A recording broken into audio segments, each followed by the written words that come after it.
అత్తగారి కథలు పార్ట్ 19 కథ పేరు భక్తులు రచయిత్రి ఎల్వి జయగారు. పెళ్లి కార్యక్రమాలన్నీ అయ్యాక కూతుర్ని అత్తగారింట్లో దింపడానికి జాగృతితో సహా వెళ్ళింది లత.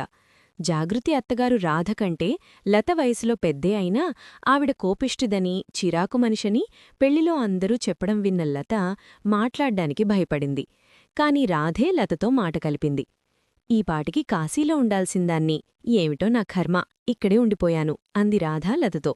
మీరు కాశీ వెళ్లాలనుకున్నారా అనడిగింది లత నెమ్మదిగా. వెళ్లాలనుకోవడమేంటి, కార్తీకమాసం 4 రోజులు కాశీలోనే ఉంటాను. ప్రతిరోజూ గంగలో మునిగి ఆ నీళ్లు తీసుకెళ్లి శివుడిమీద పోస్తే తప్ప నాకు మనశ్శాంతి రాదు అంది రాధ. రాధకున్న భక్తికి ఆనందపడింది లత. అందరూ ఈవిడ అనవసరంగా చెడుగా మాట్లాడారు, ఈవిడ చాలా భక్తురాల్లాగా ఉంది అనుకుంది లత. మీరెంత అదృష్టవంతులండి, నేనిప్పటికీ కాశీ విశ్వేశ్వరుణ్ణి ఒక్కసారి మాత్రమే దర్శించుకోగలిగాను. మీరు ప్రతి సంవత్సరం దర్శించుకుంటున్నారంటే మీకెంత భక్తుందో తెలుస్తోంది అంది లత.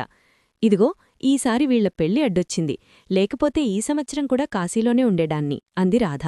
అమ్మో, ఈవిడ నేను ఊహించిందానికంటే చాలా పెద్ద భక్తురాలన్నమాట అనుకుని చక్కగా పిల్లల పెళ్లి చేసుకున్నాం కార్తీకమాసంలో, మంచే కదా జరిగింది అంది లత, రాధ బాధని తగ్గించటానికి ప్రయత్నిస్తూ.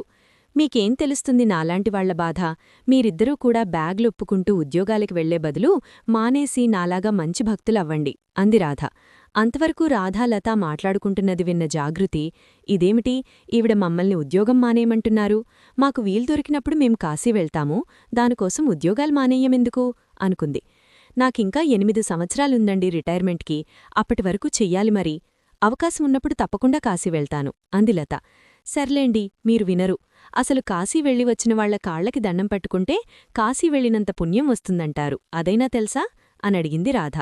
అయ్యూ తెలుసండి, జాగృతి మీ అత్తగారి కాళ్లకి దండం పెట్టమ్మా అని చెప్పింది లత.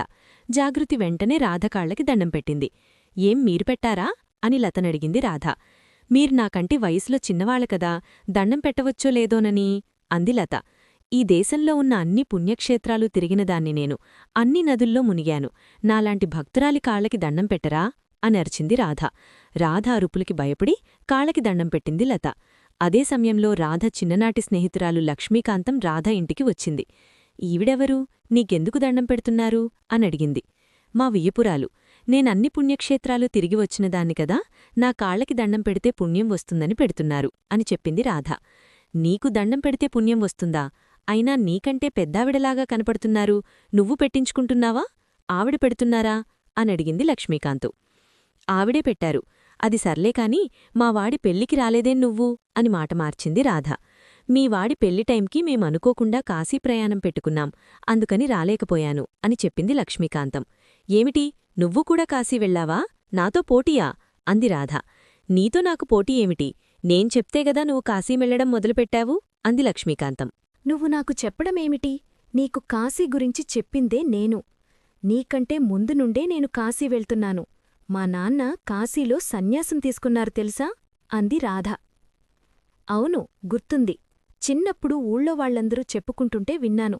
మీ అమ్మ పెట్టే బాధలు తట్టుకోలేక 8 మంది పిల్లల్ని వదిలేసి ఎవరికీ చెప్పకుండా కాశీ వెళ్ళి సన్యాసం తీసుకున్నారట కదా మీ నాన్న అంది లక్ష్మీకాంతం.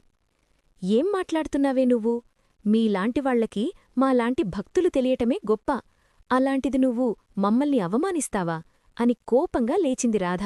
కాశీ పేరు చెప్పి అందరిచేత కాళ్లకి దండం పెట్టించుకుంటున్న నువ్వేం భక్తురాలివి, కాశీలో 9 రోజులుండాలంటారు, నేను వెళ్లిన ప్రతిసారీ ఉంటాను, నీకు అదైనా తెలుసా అంది లక్ష్మీకాంతం గొప్పగా. నాకు తెలిసే, అయినా నేను నీలా 9 రోజులు కాదు, కార్తీకమాసం 1 రోజులు అక్కడే ఉంటాను, అది నీకు తెలుసా అనడిగింది రాధ. అవునా, ఏం గొప్పపోతున్నావే, మేము కాశీలో ఒక ఫ్లాట్ కొనుక్కోవాలనుకుంటున్నాం, ఎప్పుడు కావాలంటే అప్పుడక్కడికి వెళ్ళి ఎన్ని రోజులు కావాలంటే అన్ని రోజులు ఉండగలం, నీకు కావాలంటే చెప్పు, మేము లేనప్పుడు అద్దెకిస్తాం అని గొప్పగా చెప్పింది లక్ష్మీకాంతం. నువ్వు కొన్నప్పుడు చూద్దాంలే, అయినా నీ ఇంట్లో అద్దెకుండాల్సిన అవసరం నాకులేదు, మా నాన్నకి అక్కడ ఒక సత్రముంది, మేము ఎప్పుడు వెళ్ళినా అక్కడే ఉంటాం, నీకు కావాలంటే చెప్పు, అక్కడ ఉండటానికి తినడానికి కూడా అంతా ఫ్రీ, నీకు పైసా ఖర్చవదు అంది రాధ.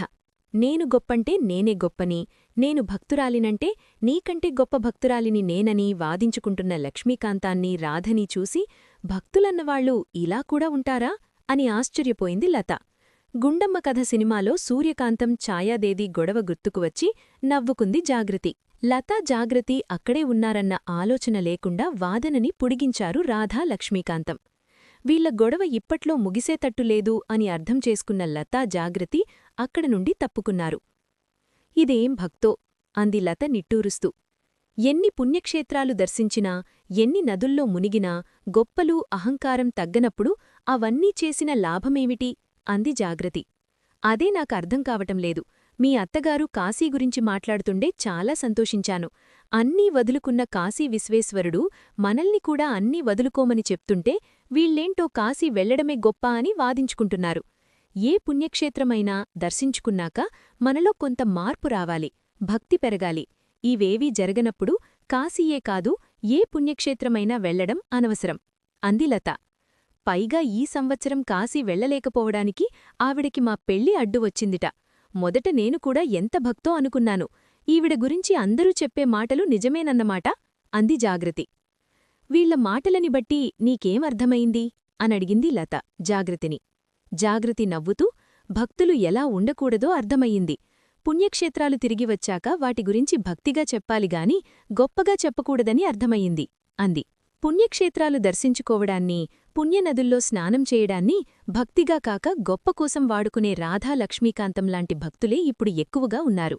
ఎక్కువ పుణ్యక్షేత్రాలను దర్శించుకున్నవాళ్లు భక్తులనుకుంటున్నారు. భక్తి అంటే దేవుడిలో లీనమవడమని.